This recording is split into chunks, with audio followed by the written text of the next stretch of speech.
평소에도 건조하던 피부였는데 겨울 찬바람 때문에 더 건조해진 피부. 게다가 이 건조함 때문에 주름도 늘어나는 것 같아 고민인 분들 계신가요? 또는 나이가 들수록 머리카락이 하염없이 우수수 빠져 탈모에 좋다는 이것저것 다 해봤지만 아무 소용없어 고민인 분들은요.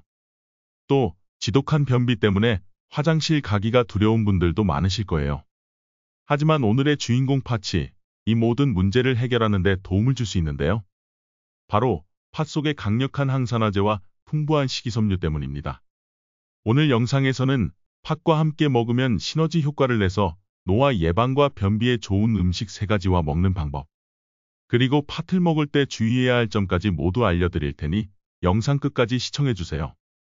건강한 정보를 안내해드리는 건강안내, 구독과 좋아요 눌러주시고요. 전체 알림 설정해 두시면 건강안내의 건강정보를 빠르게 받아보실 수 있습니다. 그럼 오늘의 주인공 팥, 바로 만나러 가볼게요. 팥과 함께 먹으면 보약만큼 좋은 음식 첫 번째는 팥물입니다. 겨울철 매서운 찬바람 때문에 거칠게 마른 피부는 많은 사람들의 고민입니다. 아무리 보습에 좋다는 로션을 바르고 또 발라도 건조함이 해결되지 않는 분들 많으시더라고요. 그런데 이럴 때 팥물을 꾸준히 챙겨 마시면 겨울철 푸석푸석해진 피부를 촉촉하게 하고 노화를 방지하는 데 좋다는 사실 알고 계셨나요? 팥에는 노화의 원인인 활성산소를 제거해 주는데 도움을 주는 폴리페놀, 안토시아닌, 플라보노이드 성분이 함유되어 있는데요. 이 성분들은 피부 노화를 예방해주는 효과가 있습니다. 또한 팥의 껍질 부위에는 사포닌이 많이 함유되어 있는데요.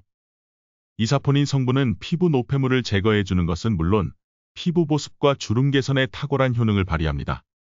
한국기초과학지원연구원의 최종순 박사 연구진과 권호정 연세대 교수 연구팀은 홍삼 속의 사포닌 성분이 노화된 피부 세포의 역노화 현상을 유발한다는 사실을 공동으로 밝혔습니다.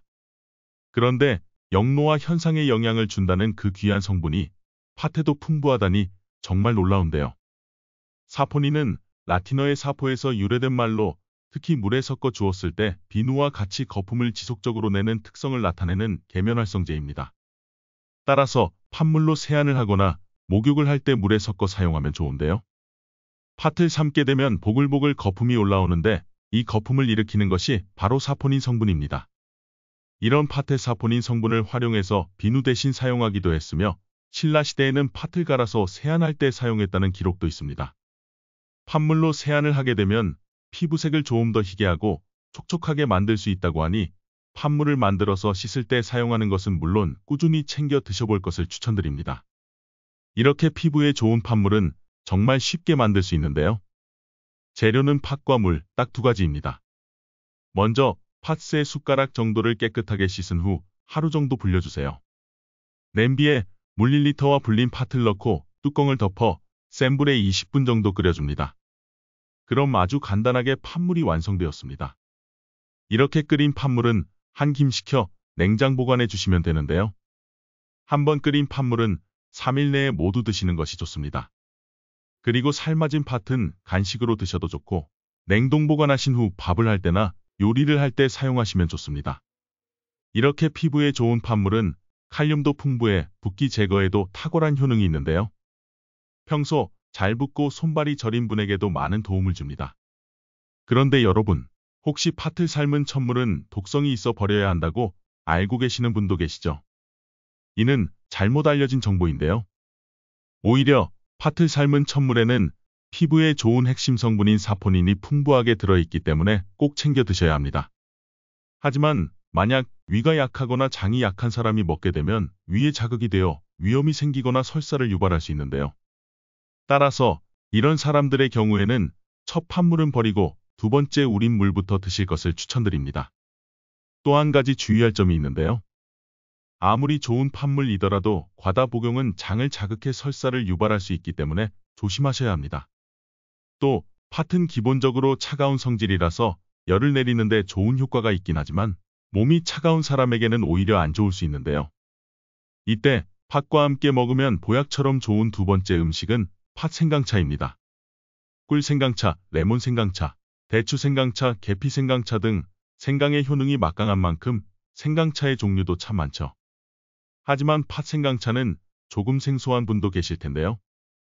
팥이 찬성질이라면 생강은 몸을 따뜻하게 해주는 대표적인 식품이죠.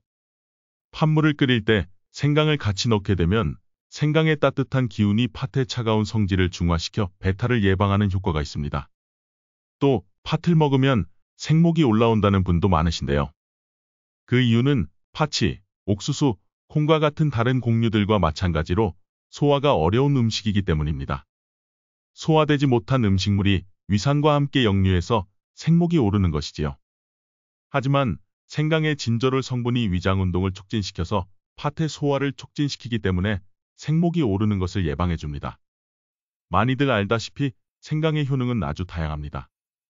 지난 영상에서 자세히 설명해 드렸는데 궁금하신 분은 위에 카드를 눌러 확인해 주세요. 그런데 여러분, 온갖 질병을 치료하는 데 도움을 주는 생강이 탈모에도 효과가 있다는 사실 알고 계셨나요? 나이가 들수록 하염없이 우수수 빠지는 머리카락 걱정에 좋다는 거 다 해봐도 소용이 없었다는 분은 집중해 주세요. 탈모의 원인은 다양하지만 그 원인 중 하나는 바로 혈액순환 장애입니다. 우리의 모발은 모두 혈관과 직접 연결되어 있는데요. 두피 속에 있는 머리카락 뿌리의 가장 아래쪽에는 모세혈관과 신경이 분포되어 있습니다. 이 모세혈관을 통해 머리카락과 연결된 혈관 속 혈액의 산소와 영양분이 순환되면서 모발의 영양과 발육에 큰 영향을 끼치게 됩니다. 그런데 만약 혈액순환 장애로 인해 필요한 영양분이 모발에 충분히 공급되지 않으면 머리카락이 빠질 가능성이 높아지고 이는 탈모로 이어집니다. 하지만 걱정하지 마세요. 생강의 진저롤과 쇼가올 성분은 체내에 산소와 영양을 전달해 혈액이 원활하게 순환할 수 있도록 돕는 역할을 합니다. 이는 두피의 혈액순환에도 영향을 주기 때문에 머리카락이 가늘어지거나 빠지는 현상을 예방할 수 있는 것은 물론 모근을 자극해서 머리카락을 자라게 하는 것을 촉진해 줍니다. 실제로 의방압부에는 머리털이 빠지는 경우에 생강을 담근 기름으로 수시로 머리를 문지르면 머리털이 자란다는 내용이 나옵니다. 또 중국 사람들은 탈모 예방을 위해 생강즙을 두피에 바른다고 합니다.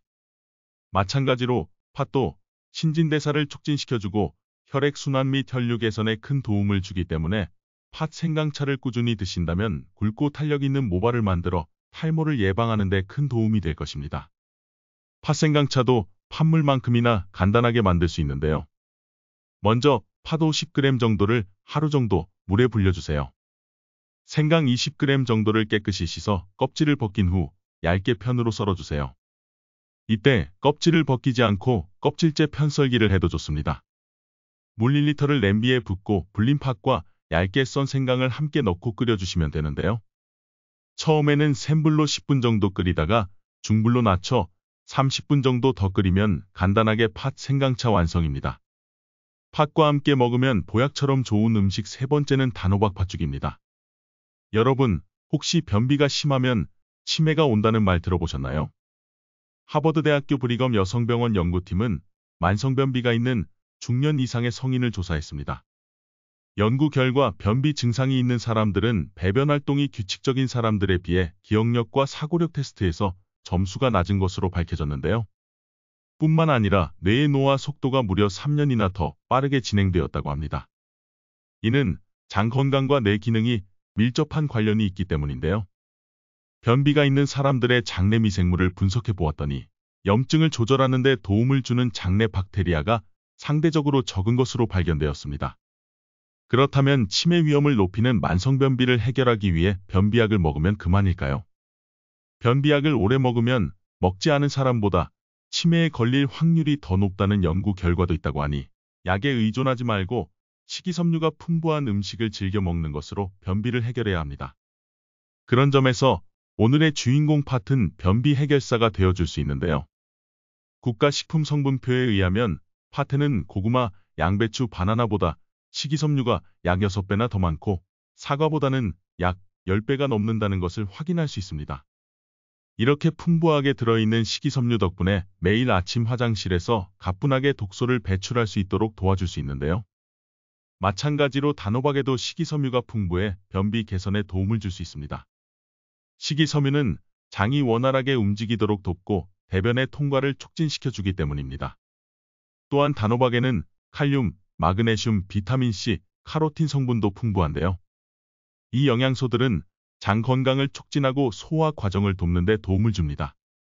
이렇게 식이섬유가 풍부한 팥과 단호박으로 단호박 팥죽을 드시게 되면 치매 위험을 높이는 변비를 완화시켜 줄 수 있습니다. 먼저 팥 한 컵을 하루 정도 불려주세요. 불린 팥에 물을 넣고 삶아주세요. 팥이 익는 동안 단호박을 준비해주세요. 깨끗이 씻어 씨를 제거한 단호박 4분의 1개를 먹기 적당한 크기로 썰어줍니다. 팥이 3분의 2 정도 익었을 때 천일염으로 간을 해주세요. 썰어둔 단호박을 넣고 10분 정도 뭉근하게 졸여주세요. 씹는 식감을 좋아한다면 이대로 드셔도 좋고 죽처럼 드시고 싶다면 국자로 호박을 으깨주세요. 팥과 단호박이 푹 익고 취향에 맞는 농도가 되었다면 변비 해결사 단호박 팥죽 완성입니다. 이렇게 만든 단호박 팥죽은 한 끼 식사로도 손색이 없는데요. 한꺼번에 많이 만들어서 냉동 보관해서 드시는 것도 괜찮습니다. 어떤가요? 오늘 영상에서는 팥과 함께 먹으면 보약처럼 좋은 음식 알려드렸는데요. 피부 보습에 좋은 팥물, 탈모 예방에 좋은 팥 생강차, 변비에 좋은 단호박 팥죽이었습니다. 오늘 소개해드린 음식을 꾸준히 드신다면 몸이 건강해지는 것을 느끼실 수 있을 거예요. 오늘 내용이 여러분의 건강에 도움이 되셨다면 구독과 좋아요, 알림 설정과 함께 주변의 소중한 분들께도 많이 공유해주세요. 건강에 도움되는 다음 추천 영상도 많이 시청해주세요. 그럼 저는 다음에도 더 건강한 안내 드릴 수 있도록 하겠습니다. 끝까지 함께 해주셔서 감사합니다.